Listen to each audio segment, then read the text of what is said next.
తిమోతికి రాసినటువంటి మొదటి పత్రిక 1వ అధ్యాయము 3-4 వచన భాగాలు కలిసి ఉన్నటువంటి భాగాన్ని చదువుతున్నాను, చూడండి. నేను మాసిదోనియాకు వెళ్ళుచుండగా సత్యములకు భిన్నమైన బోధ చేయవద్దనియు, కల్పనా కథలను, మితములైన వంశావళులను, విశ్వాస సంబంధమైన దేవుని ఏర్పాటుతో కాక వివాదములతోనే సంబంధము కలిగి ఉన్నవి గనక వాటిని లక్ష్య పెట్టవద్దనియు, కొందరికి ఆజ్ఞాపించుటకు నీవు ఎఫెసులో నిలిచి ఉండవలెనని నిన్ను హెచ్చరించిన ప్రకారము ఇప్పుడును హెచ్చరించుచున్నాను. చిన్న ప్రార్థన చేద్దాం. ప్రేమగల తండ్రి, వందనాలు, సహాయం చేయండి నాయన. ఈ కర్మల దినమందు కర్మల ప్రార్థన చేసేదాని కొరకు మీరు ఇచ్చిన ప్రవక్త ద్వారా ఇచ్చిన పిలుపు మేరకు కలిసి ఏకీభవించి క్రీస్తు సంఘ క్షేమాభివృద్ధి కొరకు ప్రార్థించేదాని కొరకు మమ్మల్ని సిద్ధపరచండి, సంసిద్ధం చేయండి. మమ్మల్ని అందరినీ చదువుకున్న లేఖనం ద్వారా కూడా కొద్ది మాటలు మాకు అనుగ్రహించి మమ్మల్ని అందరినీ మరి ఉత్తేజపరిచి మీ చిత్తానుసారమైన ప్రార్థన చేసేటట్లుగా మీరే కృప చూపించమని, ఇంత మంచి సమయానికి ఆటంకకరంగా ఉన్న ప్రతివిధ ఆటంకములు ఏసైనాములు గద్దిస్తూ పారద్రోలు మీ సహాయం కోరుతూ ఉండగా దిగివచ్చి దర్శించి సంధించమని యేసునామమున ప్రార్థించి విన్నపాలు స్వతంత్రించుకుంటున్నాను పరమ తండ్రి. ఆమేన్. దేవుని స్తోత్రం. ప్రియమైన దేవుని బిడ్డలారా, దేవుని సంగమా, అపోస్తలుడైన పౌలు భక్తుడు తిమోతికి రాసినటువంటి మొదటి పత్రిక. అపోస్తలుడు అనగా పంపబడిన వాడు, అపోస్తలుడు అనగా పునాదులు వేసే సామర్థ్యం కలిగిన వాడు, అపోస్తలుడు అనగా బీడుబారినటువంటి భూములు ఎక్కడైనా ఉండి సువార్త వ్యాపకత్వానికి అవకాశం లేని చోట్లు ఉంటే ఆ క్రొత్త స్థలాలలో మరలా పునాదులు వేసేవారు. అపోస్తలుడు అనగా అది వరకే ఉన్నటువంటి పునాదులు సరిగా లేకపోతే మరమ్మతులు చేసేటటువంటి వాడు. కనుక ఇన్ని ప్రత్యేకమైనటువంటి గురుతర బాధ్యతలు కలిగినటువంటి వాడు. ముఖ్యంగా ఇదంతా కూడా ఏమిటి అనంటే, చదువుకున్న లేఖన భాగంలో అన్నారు. ఏమన్నారంటే, ఏమండి,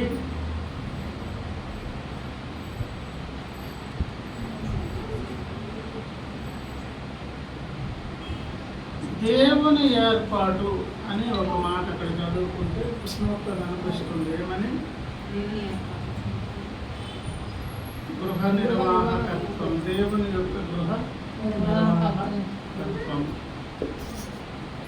దేవుని గృహం ఉన్నది, దానిలో నిర్వహణ బాధ్యతలు వహించేవారు ఉన్నారు. నిర్వర్తించబడుతున్నటువంటి కార్యాలు, అక్కడ జరుగుతున్నటువంటి కార్యక్రమాలు ఏమన్నది? దేవుని గృహము ఉన్నది. ఆ గృహ నిర్వాహకత్వపు బాధ్యతల్లో వారి వారి స్థాయిలను బట్టి దేవుని చేత ఏర్పాటు చేయబడిన నాయకులు ఉన్నారు. ఆ దేవుని గృహంలో ఉన్న వారందరికీ కూడా కొన్ని బాధ్యతలు ఉన్నారు. ఎవరు గృహంలో ఉన్నారంటే అందరూ, క్రీస్తు సంఘం అంతా కలిపితేనే దేవుని గృహం. బాధ్యత వహించే నాయకులు ఎవరు అని అంటే, మొట్టమొదటి కేటర్గా చెందిన వారే అపోస్తలుడు. ఆ తర్వాత 5-fold or 4-fold మినిస్ట్రీ అని, ప్రవక్తలని, కాపరులు, ఉపదేశకులు, సువార్తకులు అని, వీరందరూ కూడా దేవుని చేత నియమింపబడి దేవుని గృహ నిర్వాహకత్వపు బాధ్యతను నిర్వర్తించేవారు.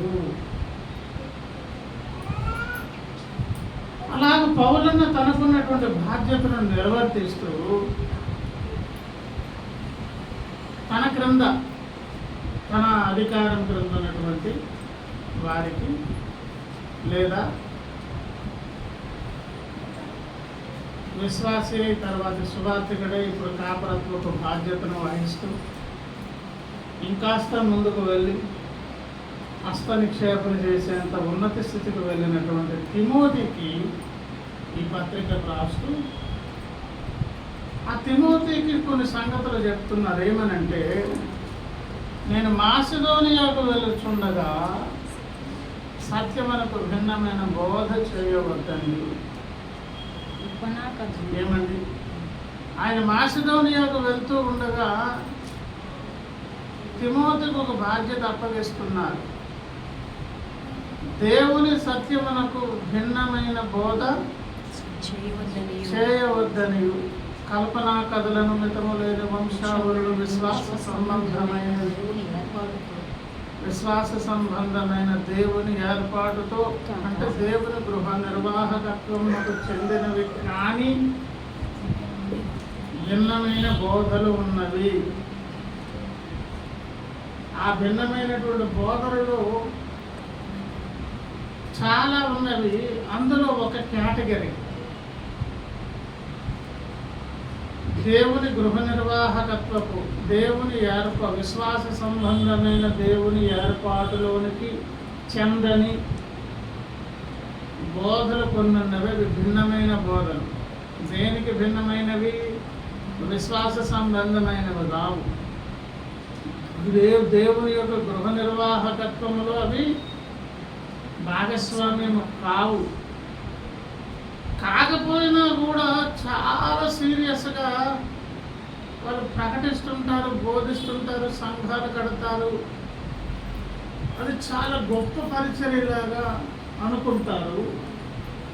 అలాగ అనుకునేటువంటి వారికి ఉన్నటువంటి ఆ స్టఫ్, వారు అనుకున్నటువంటి సిద్ధాంతాలు, వారికి ఉన్నటువంటి బేస్మెంట్ ఎన్నెన్నో. అందులో ఒక కేటగిరీ ఏంటో తెలుసా? కల్పనా కథలను, మితము లేని వంశావళులు. కల్పనా కథలు అనబడినవి లేదా వంశావళిని కూర్చున్నటువంటి డిస్కషన్స్. అంటే ఈ రెండు బైబిల్ గ్రంథములు చదువుతూ ముందుకు వెళ్తున్నటువంటి విశ్వాసులకు రెండు ఎదురవుతాయి. వంశావళుల్లో ఏదో వ్యత్యాసం ఉన్నదని,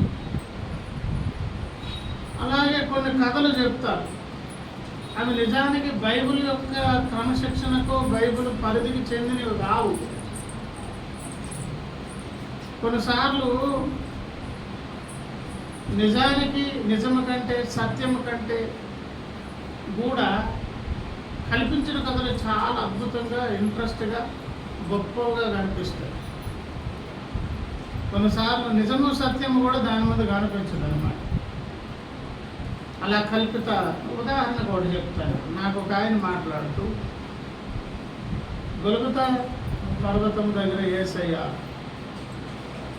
శిలువ మరణపు యజ్ఞం జరిగింది కదా, అక్కడంట ఆయన పైన శిలువ వేస్తే పైనుంచి కారే రక్తం వచ్చి అది ఆ పర్వతం లోపల నుంచి జారి అది ఎక్కడో పడి అని ఏదేదో ఒక అక్కడ వింటున్నటువంటి సరుకులను మెస్మరైజ్ చేసే విధంగా ఒక బోధ చేశారు. అది నాకు వచ్చి చెప్పి, అక్కడ నాకు అద్భుతం జరిగిందంటండి పాస్ గారు అని బైబిల్లో ఎక్కడుందని నేను అడిగాను. అది బైబిల్లో లేదు, కానీ వినడానికి చెప్పుకోవడానికి అది ఎలా ఉంటుందో చెప్పండి. ఆశ్చర్యం, వినేటప్పుడు ఒక యాంగ్జైటీ, దాని మీద దృష్టి నిలిపి, అది కల్పితమైన ఒక కథ. అది బైబిల్లో ఉన్నది ఉన్నట్టుగా అక్కడ కనిపిస్తున్నది. దేవుడు, పరిశుద్ధాత్మ దేవుడు తెలియపరిచిన కొలది అదే మనం చెప్పకపోతే దేవుడు చేయవలసిన కార్యం అక్కడ చేస్తారు. సువార్త చెప్పి ఎదుటి రక్షణలో నడిపించాలని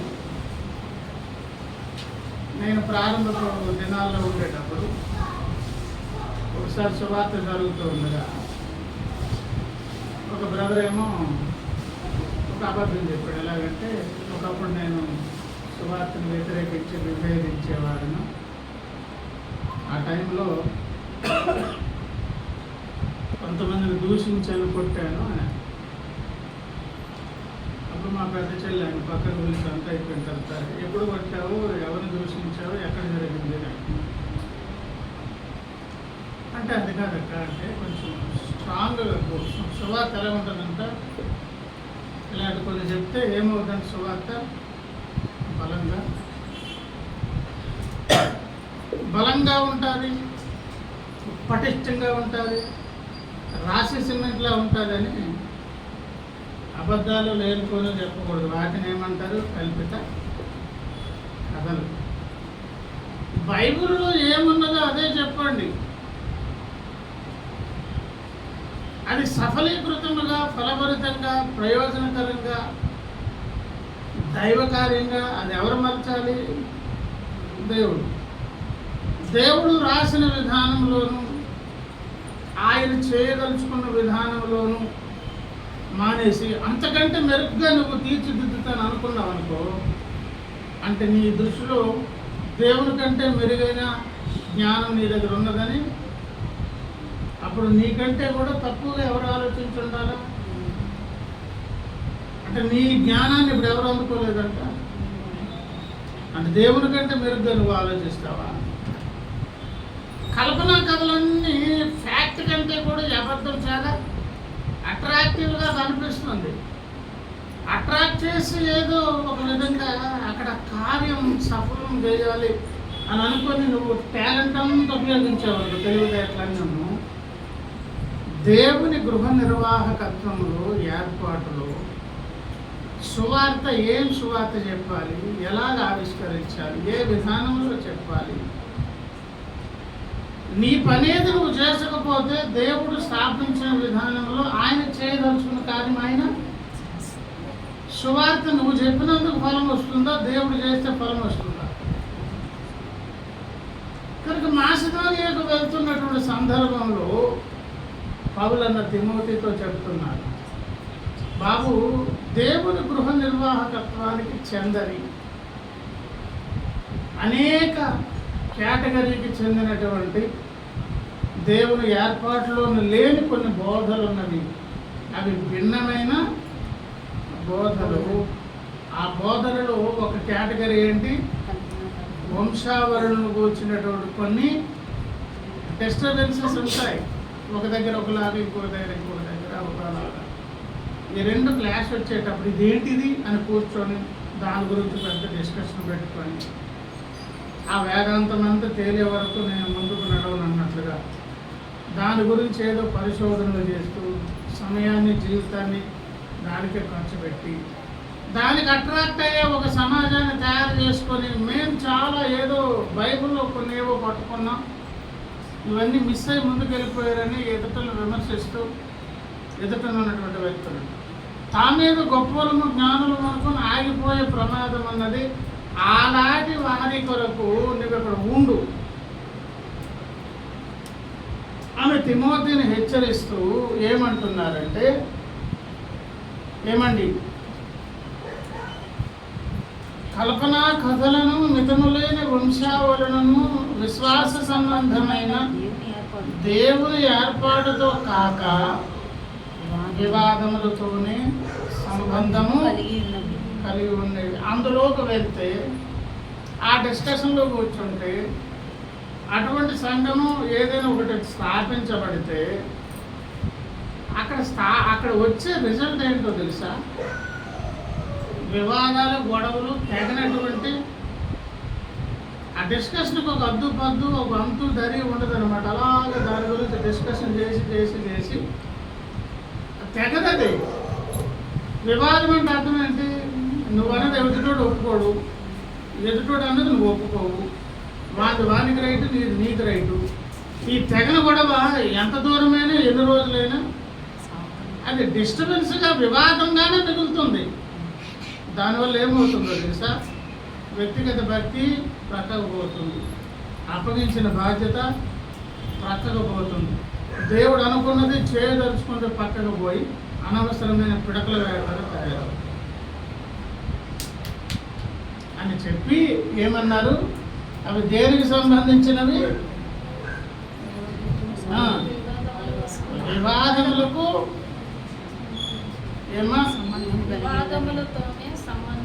వివాదములతోనే సంబంధము కలిగి ఉన్నవి కనుక వాటిని లక్ష్య పెట్టవద్దని కొందరికి ఆజ్ఞాపించుటకు నీవు ఎఫెసులో నిలిచి ఉండవలని నిన్ను హెచ్చరించిన ప్రకారం ఇప్పుడు ఒకప్పుడు ఎలాంటి డిస్టర్బెన్స్ వస్తే ఎఫెసులో నిల్చోబెట్టి అక్కడ ఉన్నటువంటి సమస్య తీర్చమన్నానే ఆ పులుపు ఇక్కడ కూడా పనిచేస్తుంది కనుక ఇక్కడ కూడా నిలిచి ఉండి వేయించే ఈ డిస్టర్బెన్స్ తొలగించు అని ఒక బాధ్యతను ఎవరికి అప్పగించారు? తిమోతికి. ఎవరు అప్పగించారు? పౌలన్న. మొత్తానికి సమస్య ఈ ఈ భిన్నమైన బోధ ఇదా ఇంకొకట ఏదైనా కానివ్వండి, ఇవేవైనా కూడా మొట్టమొదట ఈ బోధలన్నీ కలిసి చేసే పనేంటో చెప్పండి? దేవుని ఏర్పాటులు అవి ఉన్నవి కాదు, దేవుని గృహ నిర్వాహకత్వములకు చెందినవి కావు, దేవుని గృహమునకు వెలుపల, దేవుని ఇంటికి వెలుపల, దేవుని కార్యాచరణకు వెలుపల ఉన్న సంగతులు. అనవసరం అంటే రోడ్డును పోయే గొడవ తెచ్చి పెట్టుకొని ఇంట్లో పెట్టుకున్నాం అనుకో, ఎవరికి ఇబ్బంది చెప్పండి? కనుక ఇలాంటి డిస్కషన్స్ ఏవి ఉన్నా, ఏ భిన్నమైన బోధలు ఉన్నా దేనికి సంబంధించినవి కావు, దేవుని ఏర్పాటునకు చెందినవి కావు.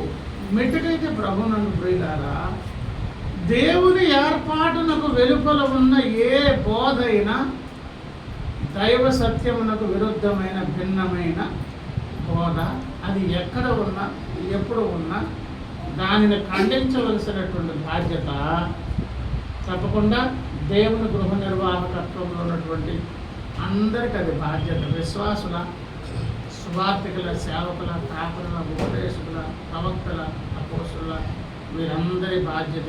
దేవుని స్తోత్రం కలుగుతుంది. దేవుని గృహ నిర్వాహకత్వంలో ఉన్నటువంటి ఏర్పాటులో ఉన్న బోధ ఎట్లాంటిదో తెలుసా? దానికి కొన్ని వివరణలు ఇచ్చారు. ఉదాహరణకు ఇక్కడ ఈ మాట చెప్పి అదే తిమోతి పత్రిక 6వ అధ్యాయం 3వ వచనముకు వచ్చినప్పుడు అన్నారు, ఎవడైనను మన ప్రభువైన యేసుక్రీస్తు యొక్క హితవాక్యములను దైవభక్తికి అనుగుణ్యమైన బోధను అంగీకరింపక దానిని ఇక్కడ ఇంకొక వ్యాఖ్యానం చేస్తున్నారు. ఏదైతే ఆరోగ్యకరమైన బోధో, ఏదైతే హితవాక్యమని దేవుడు ఏమండి ఆ సత్యబోధన అపోస్తులకు బోధన తెలియజేశారో, ఎవరైతే బోధ కలిగి ఉంటారో, ఎవరి దగ్గర ఈ భిన్నమైన బోధ లేకుండా ఆరోగ్యకరమైన బోధ ఉంటుందో అది దేనికి అనుగుణ్యమైనది? దైవ భక్తికి అనుగుణ్యమైనది.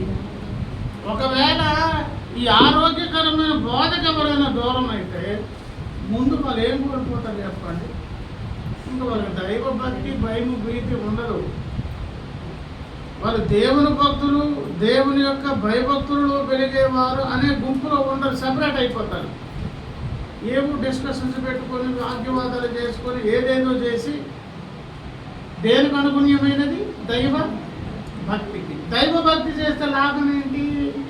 అక్కడే చెప్పారు. దైవ భక్తి దేనికి లాభము? ఏమండి దేనికి లాభం అంట?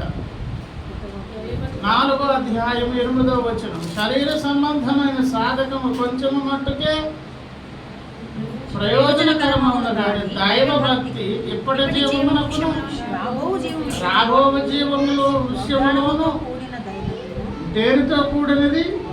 అనగా అర్థం ఏంటి? ఎవరైతే దైవ భక్తి చేస్తారో వారు కొన్ని వాగ్దానములు స్వతంత్రించుకుంటారు.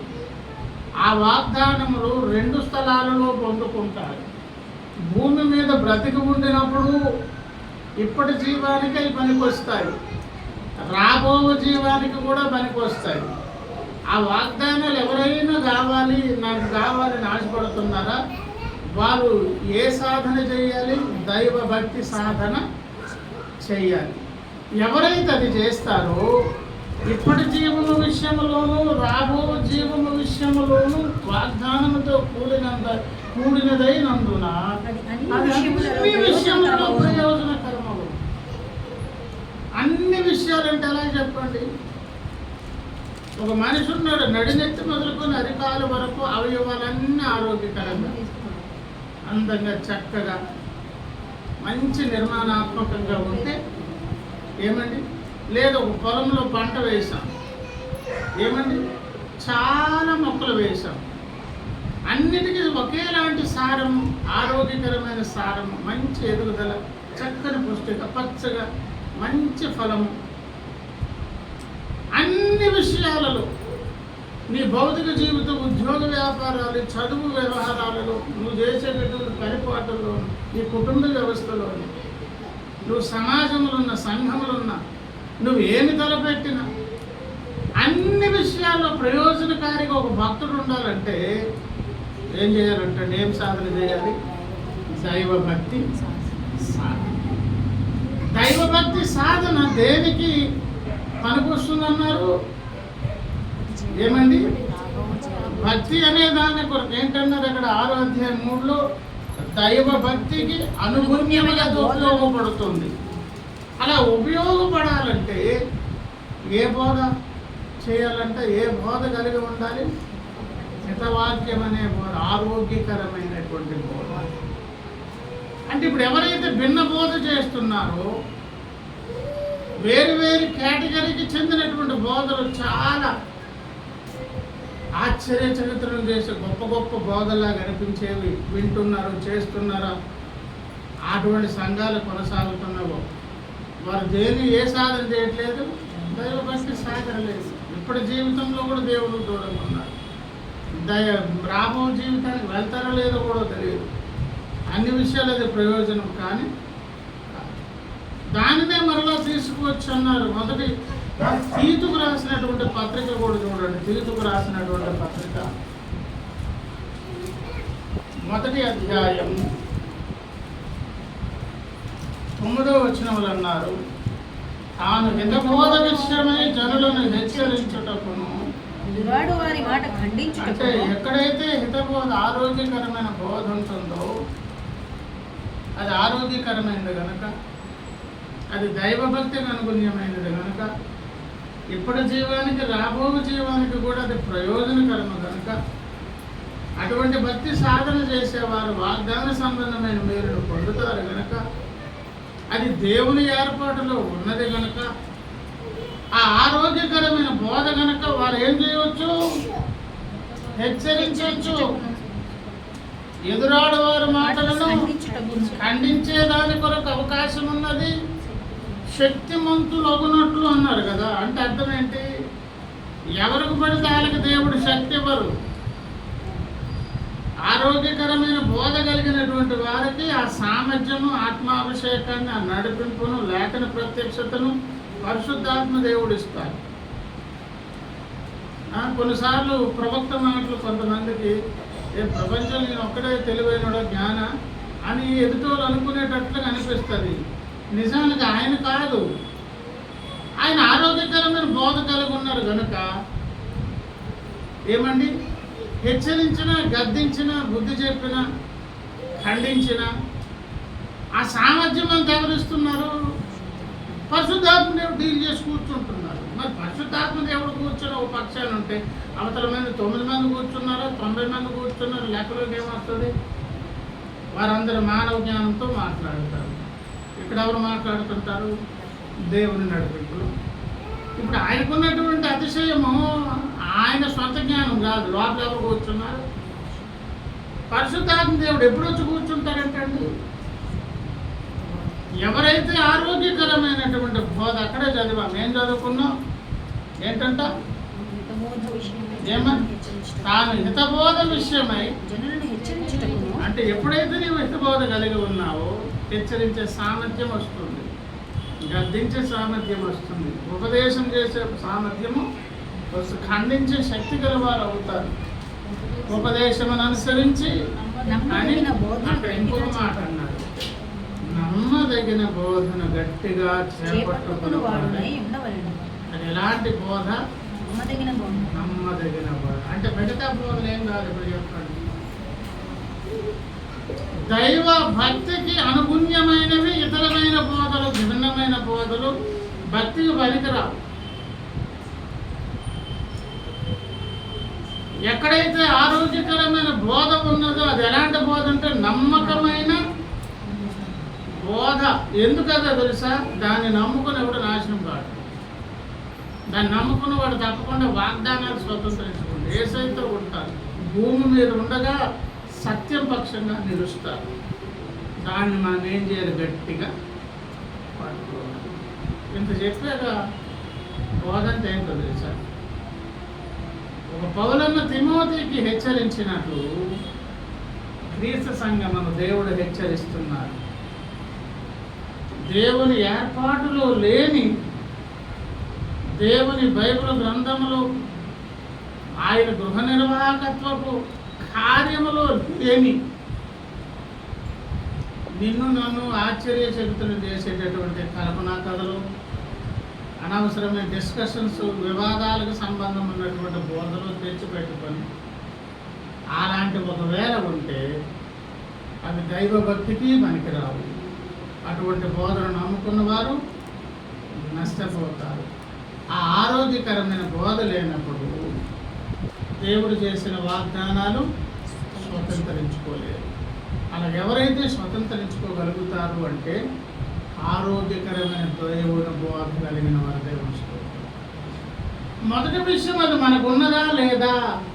ఉంటేనేమో మనకు ఒక ఆధిక్యత ఇచ్చారు. నువ్వు గద్దించవచ్చు, ఖండించవచ్చు, బుద్ధి చెప్పవచ్చు, ఉపదేశము చేయవచ్చు.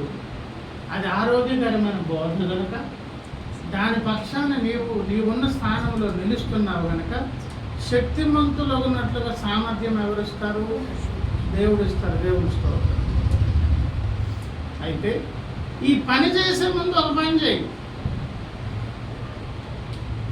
ఈ రకమైన ఆరోగ్యకరమైన స్థితిలో నీ కళ్ళ ముందు నీ సాటి సహోదరుడు ఎక్కడెక్కడ ఉన్నారు, ఎక్కడైతే ఆరోగ్యం లేదు, అలాంటి వారు కనిపించినప్పుడు వారికి హెచ్చరించి బోధించే దానికంటే ముందు ఒక పని చేయి.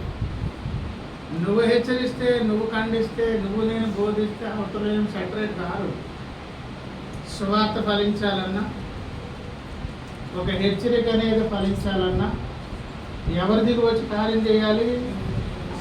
ఆయన దిగి వచ్చి కార్యం చేసే దాని కొరకు ముందు మనం ఒక పని చేయాలి. మీరు యెరూషలేములో నిలిచి ప్రార్థించండి, ఆ తర్వాతే పనిలోనికి ఉపక్రమించండి అని పునాది సిద్ధాంతంలోనే అపోస్తులకు ఏ విధంగా దేవుడు బోధించారో ముందు ప్రార్థన చేయాలి. యెరూషలేములో నిలిచి ప్రార్థించండి. అప్పుడు మీ మీదకి ఏమొస్తుంది? దేవుని శక్తి దిగి వస్తుంది. అప్పుడు మీరు భూ దిగంతముల వరకు వెళ్ళి ఈ సువార్తను ప్రకటించండి. ఇదే సూత్ర ప్రతిపాదిక. ముందు నిలిచి ప్రార్థించాలి, దైవ శక్తిని తెచ్చుకోవాలి. ఆయన శక్తిమంతులు చేశారు. దేనికి? ఇచ్చేదాని కొరక, ప్రకటించేదాని కొరక. నీవేంటో, నీ స్థానం ఏంటో, నీ సామర్థ్యం ఏంటో, దానికి అవసరమైనటువంటి సామర్థ్యాన్ని ఎవరిస్తారు? దేవుడు ఇస్తారు. ఆ సామర్థ్యం పొంది తర్వాత చేయి, కానీ దానికి ముందు మాత్రం ఒక పని చేయి. యెరూషలేములో నిలిచి ప్రార్థన. ఆ ప్రార్థన పేరే కర్మల ప్రార్థన. ఆ కర్మల ప్రార్థనలో మొదటి విషయం ఏంటి? నేను బాగున్నానా లేదా? నా దగ్గర ఆరోగ్యకరమైన బోధ ఉందా లేదా? నా దైవభక్తికి అనుగుణ్యమైనదా కాదా?